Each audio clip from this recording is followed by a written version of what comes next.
تیسرا جز گزشتہ سے پیوستہ. ملک گفت بادشاہ نے کہا موجب گرد آمدن سپاہ و رعیت چه باشد. ملک گفت بادشاہ نے پوچھا اس کے بعد کے بھی ہے. موجب گرد آمدن سپاہ و رعیت چه باشد. سپاہ یعنی فوج اور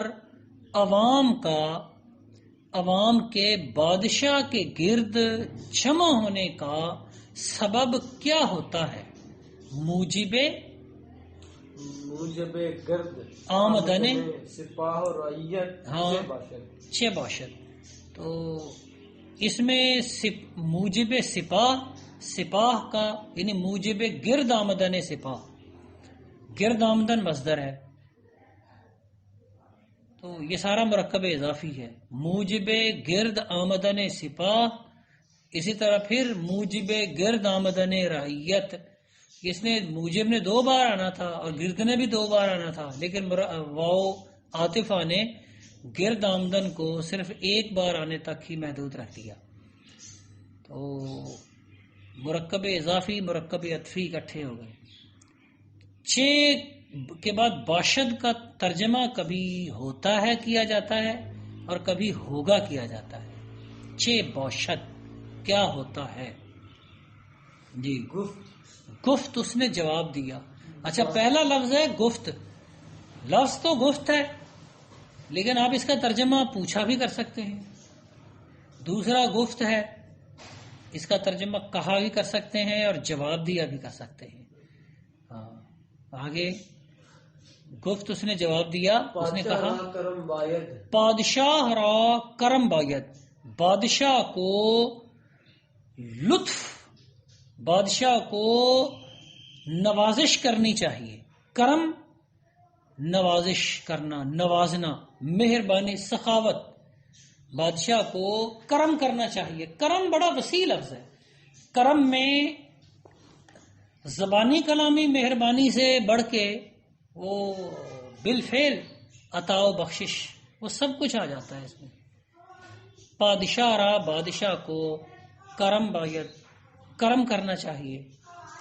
باید یہ اصل میں بایستن سے ہے، باید، ٹھیک ہے. تو اس کا مطلب ہوتا ہے چاہیے. یہ فعل مضارع ہے باید.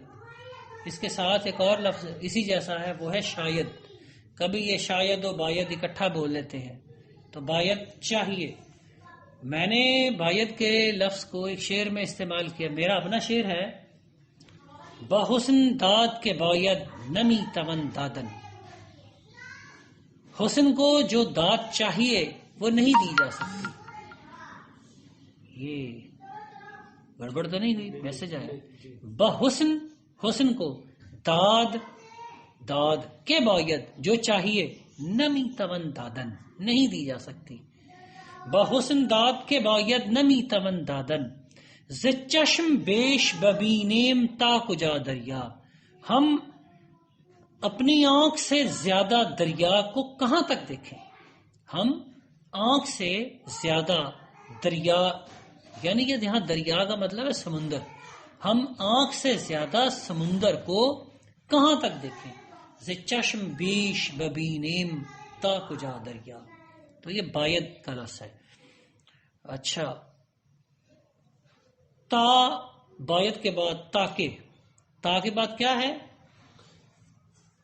تا برو، ادھر برو لکھا، برو ہے. تا برو ہے، یہ اصل میں برو ہے. رہبر فارسی میں برو لکھا ہے لیکن اصل میں یہ ہے برو. معین فارسی میں یہ متن صحیح ہوگا، یا قاضی سجاد کی کتاب میں بھی صحیح لکھا ہوگا. تا برو تاکہ اس پر، آگے کیا لکھا ہے؟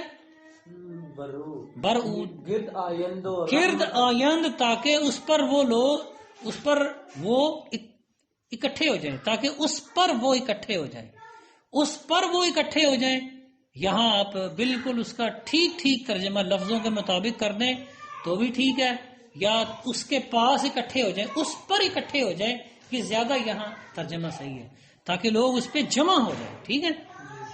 گرد آیند، وہ گرد آمد سے آیند فعل مضارع صیغہ جمع غائب.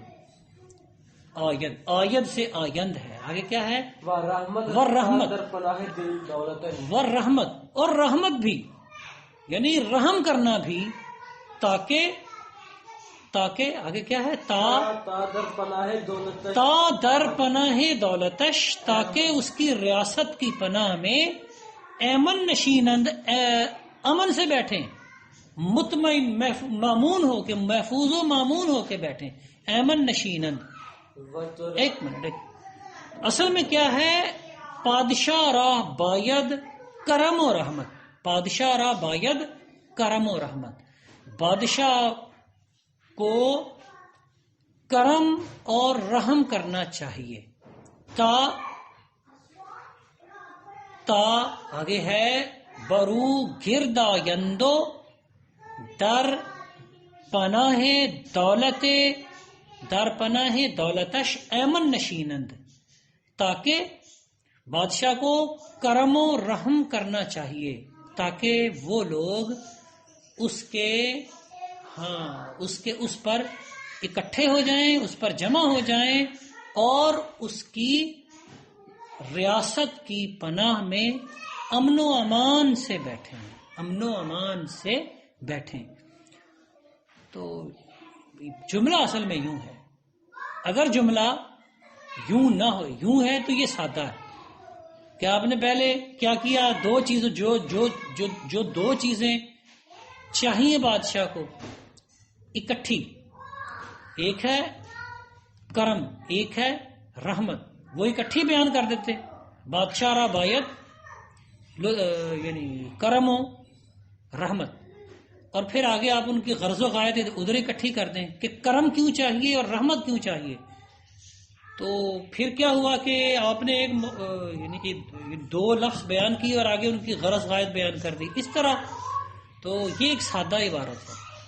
اس کو سادی نے دوسری طریقے سے بیان کر کے بڑا ادبی بنا دیا کہ کرم چاہیے تاکہ لوگ اور سپاہ، اب رعیت اور سپاہ اس پر اکٹھے ہو جائیں، اور رحم کرنا چاہیے تاکہ لوگ اس کی ریاست کی پناہ میں امن و امان سے بیٹھیں. یہ ایمن کے لفظ کا بھی مجھے یاد آیا. میں نے اپنے زمانہ طالب علمی میں ایک قطع تاریخ لکھا تھا، فارسی، اردو اور عربی میں. مجھے میرے استاذ گرامی سر ڈاکٹر خورشید رضوی، اللہ ان کی عمر میں صحت میں برکت دے، ان سے میں نے عربی شاعری بھی پڑھی ہے اور فارسی شاعری بھی. انہوں نے اپنے استاد کے بارے میں، اپنے استاد کی وفات پر ایک قطع تاریخ لکھا تھا جس میں انہوں نے کئی چیزیں نئی لکھیں. قطع تاریخ میں وہ انہوں نے بتایا کہ اس قطع میں نے ایک ہی شعر میں یہ چیزیں تاریخی طور پہ نکال دی. میں نے پھر ان کی نظر میں باریاب ہونے کے لیے میں نے پھر ایک قطع لکھا. وہ اس زمانے میں وہ ہمارے بزرگوں میں ایک شخصیت فوت ہو گئے تھے، ان کا میں نے قطع تاریخ لکھا فارسی، اردو، عربی میں. تو اس کا شعر ہے پہلا،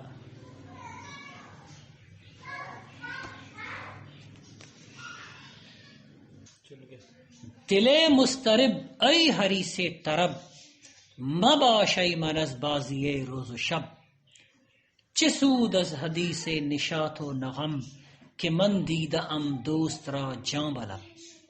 دل مسترب، اے بے قرار دل، اے حریص طرب، اے خوشی کے حریص، مباشی من از بازی روز و شب، روز و شب کی بازی سے اپنے آپ میں محفوظ نہ ہو، اپنے آپ کو محفوظ نہ سمجھ، اپنے تئیں محفوظ نہ ہو.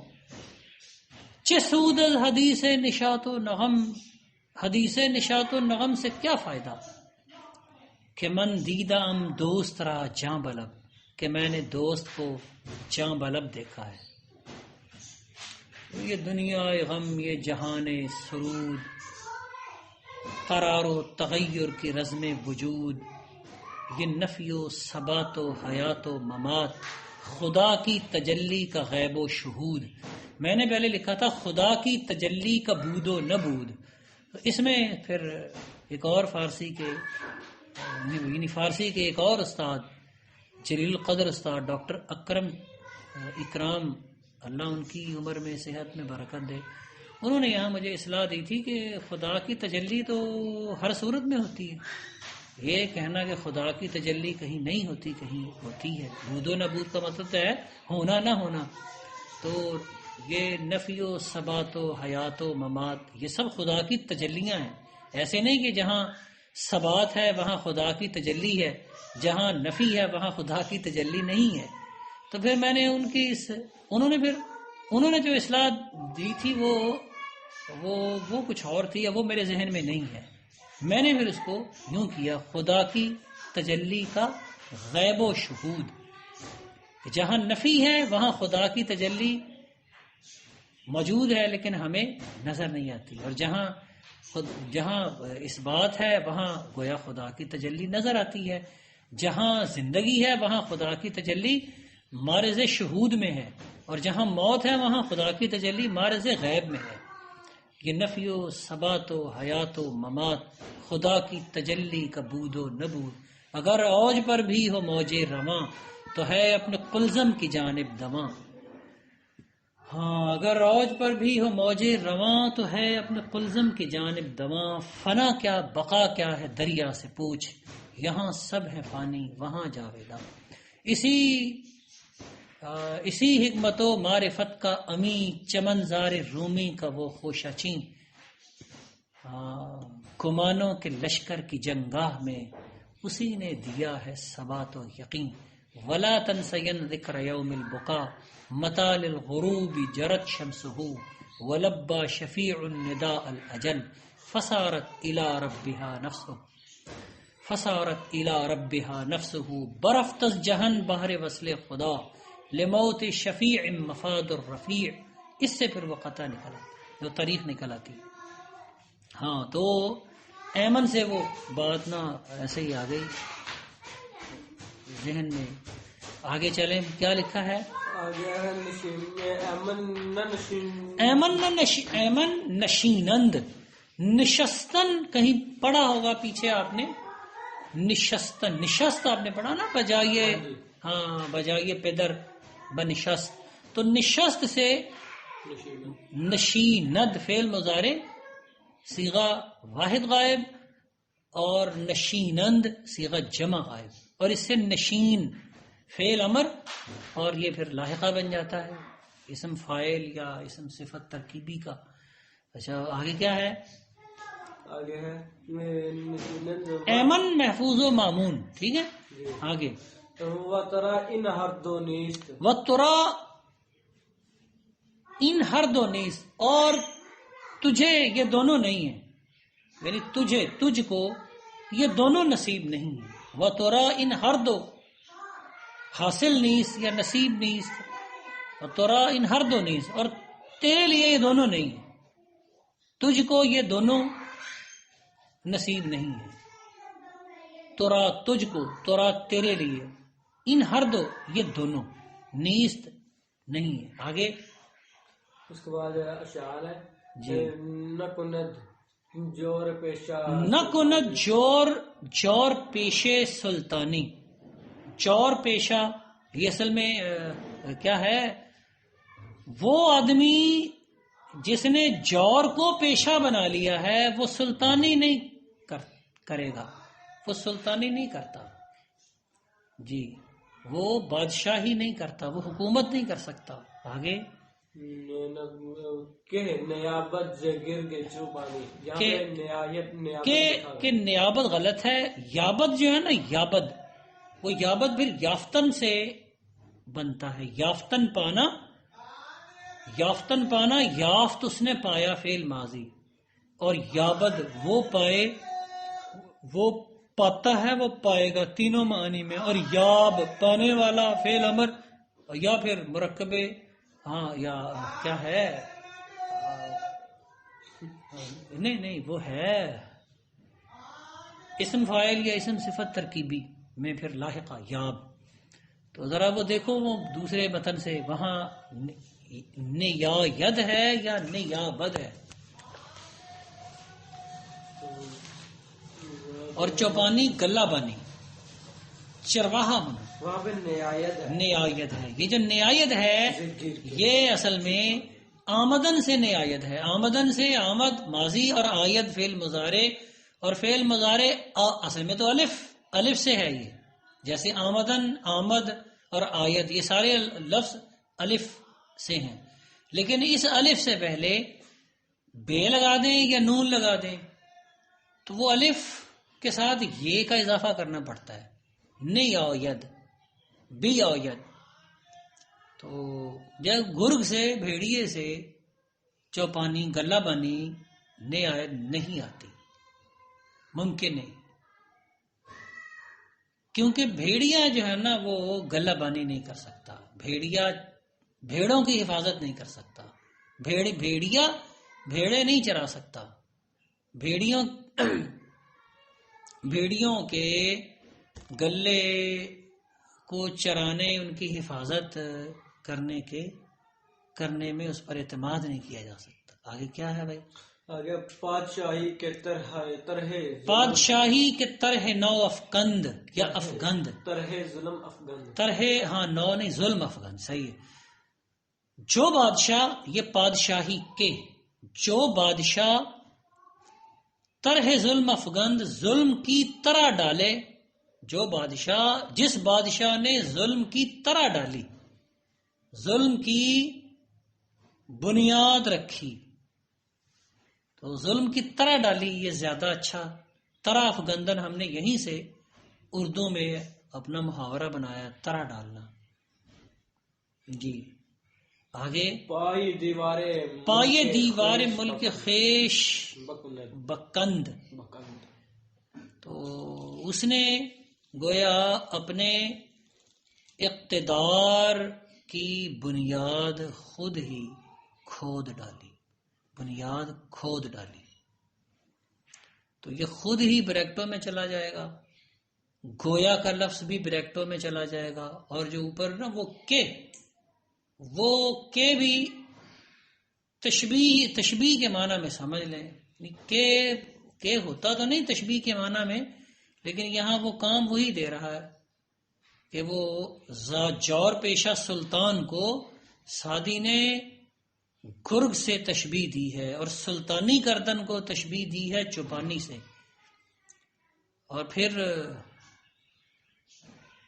اس تشبیہ کو آپ نمایاں کرنے کے لیے وہاں بھی اس طرح کہ جیسا کہ یوں جیسے کے الفاظ سے یوں جیسے یہ زیادہ بہتر ہے. بریکٹوں میں ترجمہ کرتے ہوئے لکھ لیجئے گا. وہ ذرا دیکھو وہ کیا کرتے ہیں معین فارسی والے. یہاں اس شعر نہیں چلتا رہنے دیں. معین فارسی والے کیا ترجمہ کرتے ہیں اس شعر کا ترجمہ کرتے ہیں کہ جس بادشاہ نے ظلم کی بنیاد رکھی اس نے گویا اپنی سلطنت کی دیوار کی بنیاد کھود ڈالی. اس سے اوپر ظالم شخص بادشاہت نہیں کر سکتا. ظالم شخص نے جس نے ظلم کو اپنا پیشہ بنا لیا. اصل میں ہے پیشہ یہ ظلم یعنی ظلم کا پیشہ.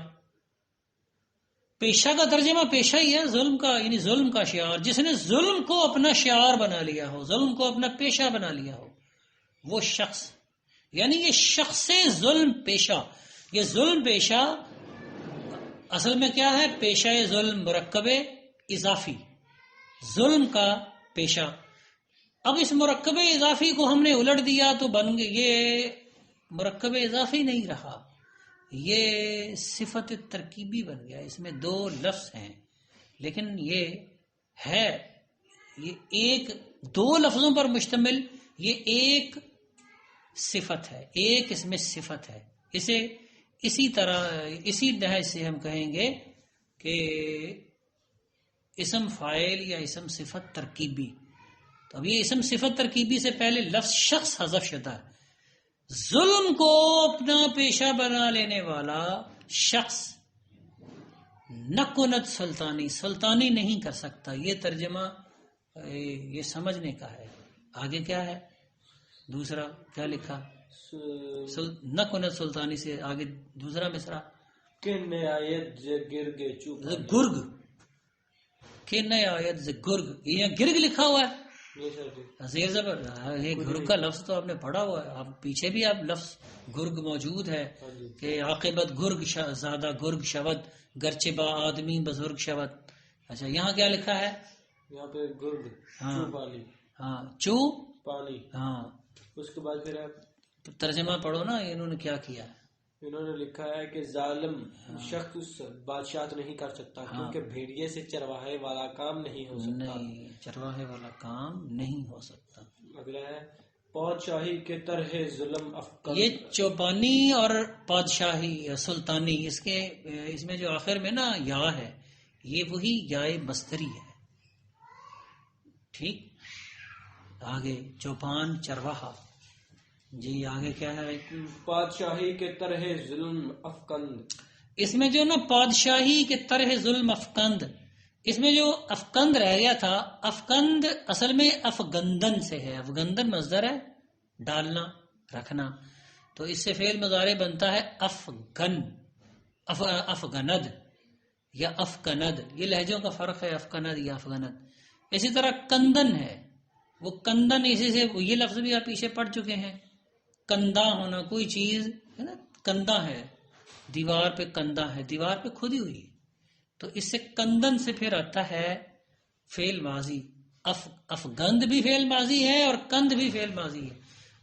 کند کا مصدر کندن ہے، تو اس سے کند فعل مضارع بن جاتا ہے، جس سے کن بن جاتا ہے. کن اسی سے بنتا ہے کوہ کنی، پہاڑ کھودنا بھائی، کوہ کنی. ٹھیک ہے جی. ہاں. تو ہو گیا. یہ معین فارسی ہو یا رہبر فارسی، اس میں معین فارسی میں تو خیر وہ اہتمام کیا گیا ہے کہ اگر کوئی فعل ہے وہ ماضی ہے یا ماضی قریب یا ماضی بعید یا مضارع مستقبل ہے، تو وہ اس کی تو کچھ وضاحت کر دیتے ہیں.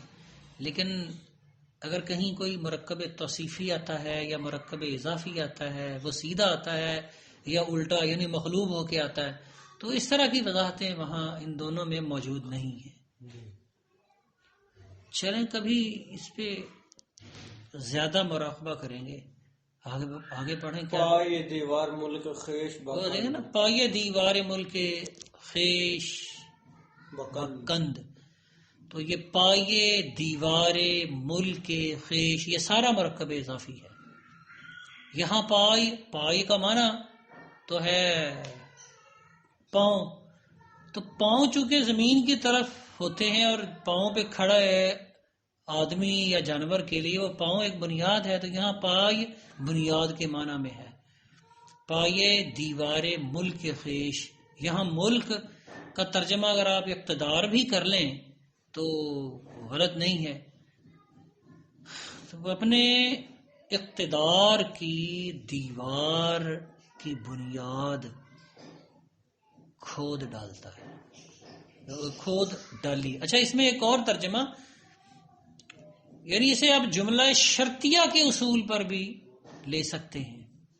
جملہ شرطیہ میں یہ ہے کہ فعل ماضی ہو لیکن آپ اسے حرف شرط کو حذف شدہ مان کے، تو آپ اس ماضی کا ترجمہ جیسے عربی میں کرتے ہیں فعل مضارع میں لے جاتے ہیں. تو یہاں جو بادشاہ کیا ہے ظلم کی بنیاد رکھے، جو بادشاہ ظلم کی بنیاد رکھے بادشاہی، وہ اپنے ملک کی یعنی اپنے اقتدار کی دیوار کی بنیاد کو کھود ڈالتا ہے. چلے ظلم کی طرح ڈالے، ظلم کی طرح ڈالے. ہاں وہ یہ زیادہ ترجمہ بنیاد رکھنے سے زیادہ اچھا ہے. طرح ڈالنا یہ بنیاد رکھنا کے معنی میں نہیں ہے، طرح ڈالنا اور مفہوم میں ہے. جی آگے کیا ہے بھائی؟ جزء ختم ہو گیا. اچھا جی